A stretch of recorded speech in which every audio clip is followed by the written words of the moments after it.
So remember this, which needs a makeover already. Looks like we're going back to the envelope system.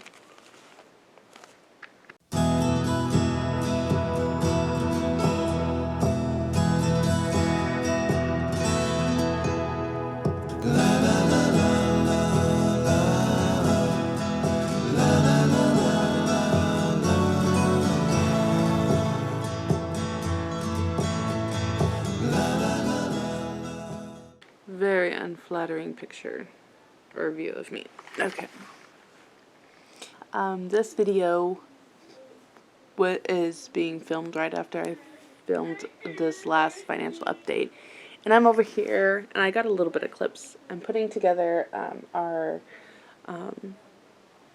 envelope system. I told my husband I need to go back to that. That is just how my brain works the best, and I need to go back to that.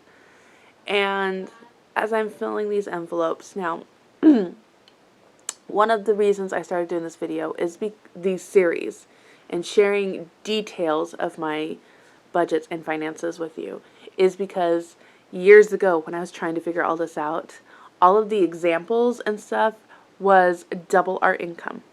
And it was very frustrating. You'd think it would be easy to just adjust for your own. It's not.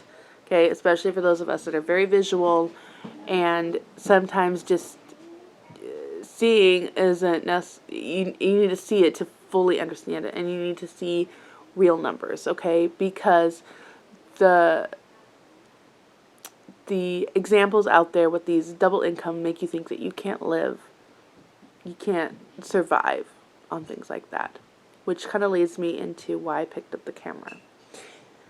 So I'm filling our envelopes. I have this budget that I created that I think was pretty realistic for us, and tried to put down everything that we purchased for. And as I'm filling these envelopes, I'm like, man, I know why the savings goes so quickly, because there ain't enough. So to quickly recap, my husband made almost $1,500 this month with working part-time, going to school part-time, and whatnot. Everything that I earned this month went to pay last month's credit card bill. So a lot of that was stuff like mattresses and bunk beds and dental stuff and eating out because everything kept happening, extra grocery trips, and so much more, okay? And in full disclosure, things that we didn't need to purchase anyway, and I still did. So in terms of being full disclosure, being completely real and honest. So that's pretty much where all of my income the last 2 months have gone. It's just been to pay that off. So there isn't anything for me to contribute to our envelopes this month. And as I'm sitting here and filling these envelopes up, I get about halfway through.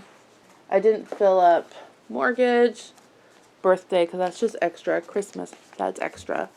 And I did have groceries filled up. And a couple other things. And I'm looking at the money that I have here, and I'm like, there isn't enough. There is not enough. Now, my husband made $1,500. I withdrew $2,000. So I pulled $500 from savings. There's not enough. So I take the $700 that I have budget for this month in groceries, and I start filling the mortgage. Okay? I have my envelopes of bills here. Okay? What are the bills? Our offering, that never changes. Electricity. Our insurance, car and house. This is where my husband has trips for his pastor's things. That's all there. Mortgage. Gas. Phones. Internet. Property tax. My daughter's phone. We pay less than half of that. My daughter does the other half. Water, trash, sewer. The kid we sponsor. And gas. Okay? I filled all those up. Oh, and our piano lessons. I fill all those up, and there's not enough. Now, again, what I have not filled: groceries, birthday, and Christmas. I do have $11 here. Okay? If I pulled $500 from savings to help cover this, and I still have another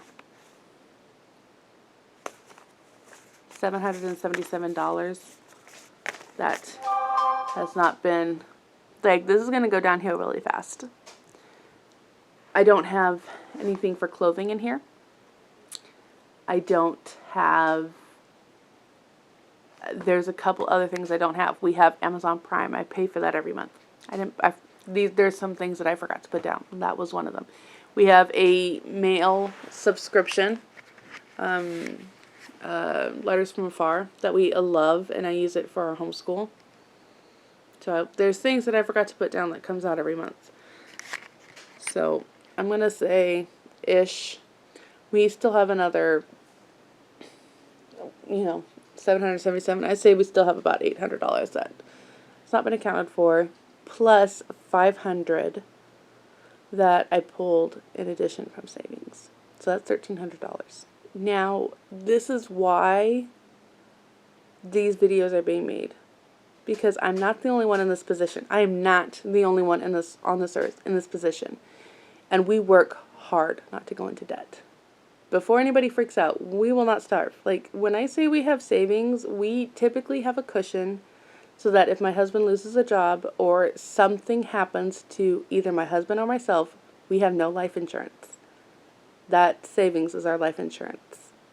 It won't last very long, but it'll give at least a month or two for somebody to figure out what needs to happen, figure out something that needs to go on, and these necessities be met. These commitments that we have will be met.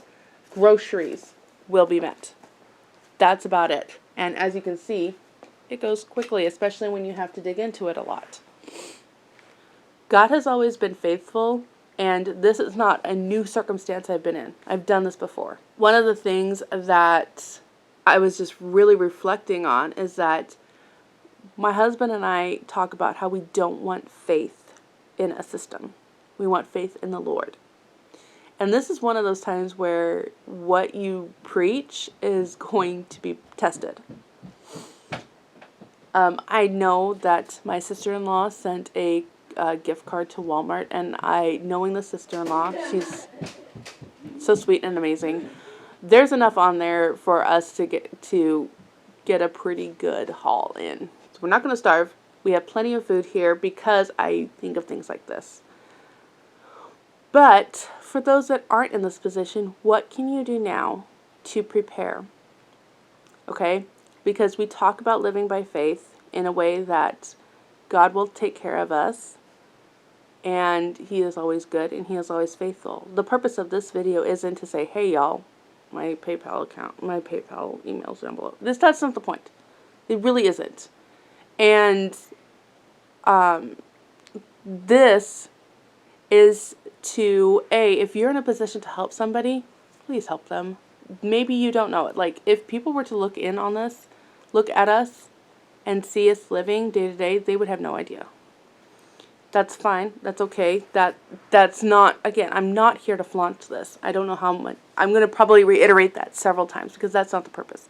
The purpose is for those watching out there that are in a similar boat. And you're trying to figure out, okay, commitments have to be paid. Like, bills have to be paid. That is something that really is important to my husband and I, that we don't have debt. It's very important. And if that means that we have to put away our cell phones, then we put away our cell phones. That means that we lose internet, then we put away the internet. Bills need to be met insofar as possible. And I know that we're better off than others. So for those that try to live a small life, it's a lot of like, well, why don't you go to work. Well, I could, but there's a couple of things with that. Number one, I would have to hire a babysitter for 5 kids. That's expensive. I'm not putting my kids in school. Like homeschool, we are convicted by that. And even a night job, we're already looking at our relationship with our kids getting in jeopardy. So all these side hustles I do, they're to make this possible. Maybe they don't bring in as much, but again, we're going to leave it all in the Lord's hands. That being said, I have had conversations. I have sat with multiple people trying to help them do their finances, and I remember one woman. The boys have energy, and it's so cold outside, and it's dreary, and it's drizzly, so my house is now their outdoor playground, apparently. So forgive me for whatever you may hear in the background. Sometimes it doesn't pick up, sometimes it does. This woman, I'm not kidding. So we sat down and we did all this, and pretty much she had enough for mortgage and groceries, nothing else. And that's a very bare minimum grocery budget. And I was like, well, okay, I know you have your grandbabies and your kids are working, so why don't you have them bring all the meals since you're babysitting them?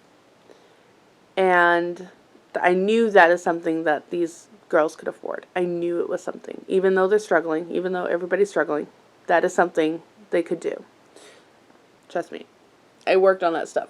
I knew. It's like, do that. Okay. Like, okay, now you cannot afford television. You have to cut that out. Oh no, I'm just going to let God take care of this. That was the response. I was like, you can't afford the television. You're going to have to cut that. No, I'm just going to let God take care of us. There is faith. I'm not coming on to say that what her heart in it of God will take care of us was wrong. The childlike faith. I'm saying that God isn't going to step in for your stupid decisions. He does, but don't expect a bailout when you're not working towards making better decisions. Okay? So,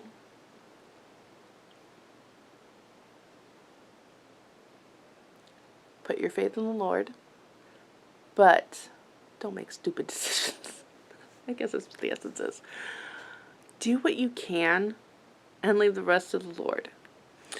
Right here should be a verse that I was thinking about. God talks about how he clothes the lilies. He takes care of the birds. Won't he take care of you? For sure. There's also the stupid saying that I have some issues with it, but God helps those who help themselves. Okay. It's a stupid saying. Stop that. But the essence is we're not supposed to be sitting on our rockers waiting for something to drop in our laps. He'll bring it. It's kind of like that guy drowning in the ocean waiting for God to save him, and a lifeboat comes by. And all these other things come by, and he drowns, and he's like, God, why didn't you rescue me? He's like, I sent you 3 things. You just didn't take them. It's kind of like that, y'all. I texted my friend, and I'm like, it's kind of ironic that I say, I'm not worried, I'm not scared, but yeah, I am. I mean, when you work this all out, numbers don't add up. But I can't tell you how many times over and over and over and over again, the numbers never worked out. But everything worked out. Because God is faithful.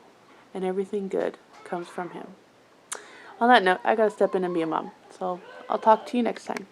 Hello everyone. It is the end of the first week of the new year. And I wanted to do a follow-up video on this video that I had started filming back in December.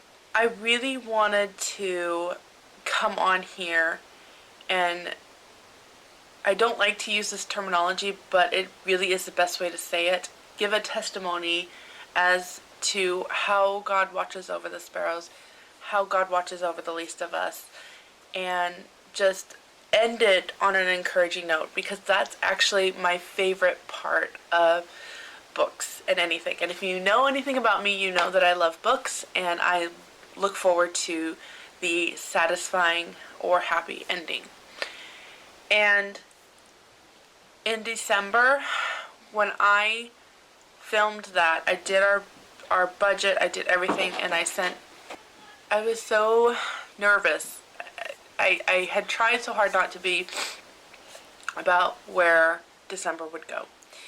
And I texted the one friend that I knew would not or could not step in financially and help us. Now, I could go visit her, and I know that out of the abundance of her heart, we would come home with a trunk load of food.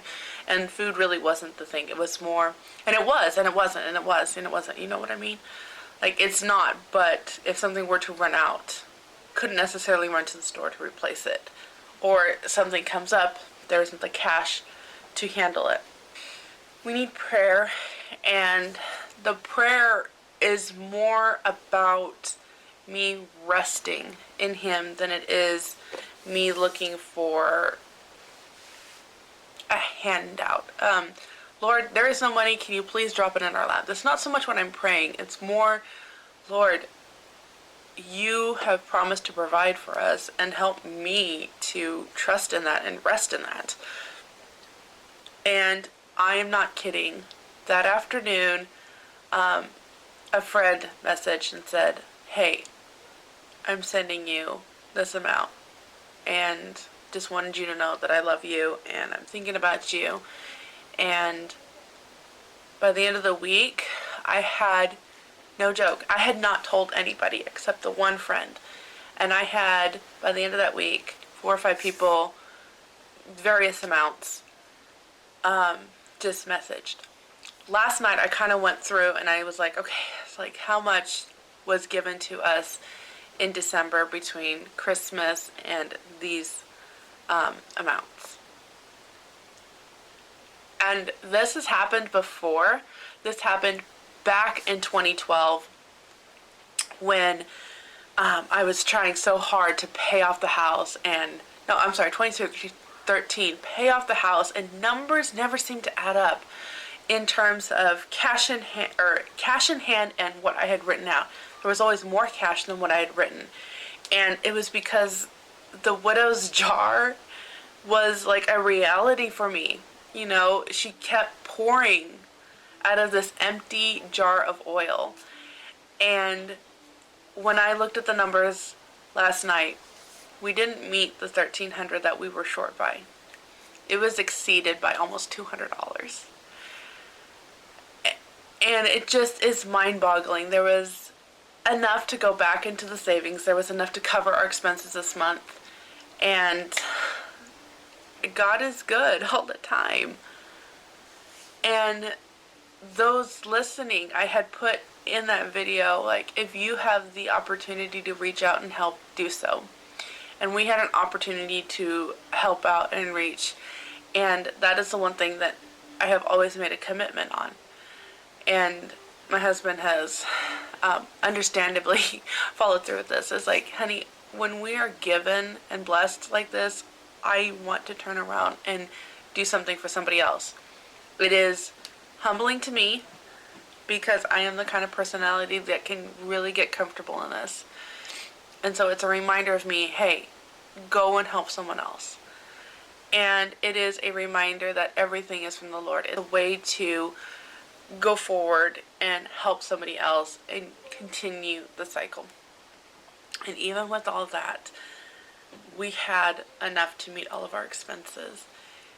And it just astounds me every single time how God works in those ways that I truly cannot comprehend. I could keep rambling on and on and on, but I wanted that happy ending at the end of this, of just showing God is good and God is faithful. And it's January, and I'm trying the no-spend year, and I'm at the end of the week, and it's going good. And it's a deliberate reminder of what God has called us to do. I was reading, I'm going to get stuck here, but I was reading in scripture. I want to say Nehemiah. It was not Nehemiah. It was not Nehemiah. But after the Israelites are pretty much banned from their land, God says, establish yourselves in this foreign land.